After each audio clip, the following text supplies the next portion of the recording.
लिंबागणेश येथील प्राथमिक आरोग्य केंद्राच्या इमारतीची दुरावस्था झाल्याने नागरिकांच्या वतीने जिल्हा आरोग्य अधिकारी यांना तक्रार करण्यात आली. सदर तक्रार आज सोमवार दिनांक 15 जुलै रोजी दुपारी 3:30 वाजता केली आहे. लिंबागणेश बीड तालुक्यातील येथील प्राथमिक आरोग्य केंद्रात मुख्य इमारतीला गळती सुरू झाली आहे. यामुळे रुग्णांची मोठी हेळसांड होत आहे.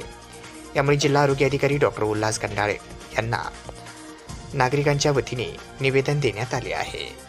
सदर निवेदन सामाजिक कार्यकर्ते डॉक्टर गणेश ढवळे यांच्या नेतृत्वात देण्यात आले.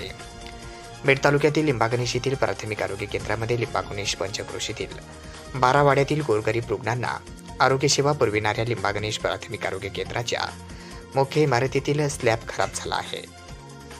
पावसाळ्यामध्ये थेंब थेंब पाणी टपकत असून इमारत पूर्णतः जीर्ण झालेली आहे. इमारतीच्या स्लॅबमधून पावसाचे पाणी झिरपत असल्याने सध्या तपासणी कक्ष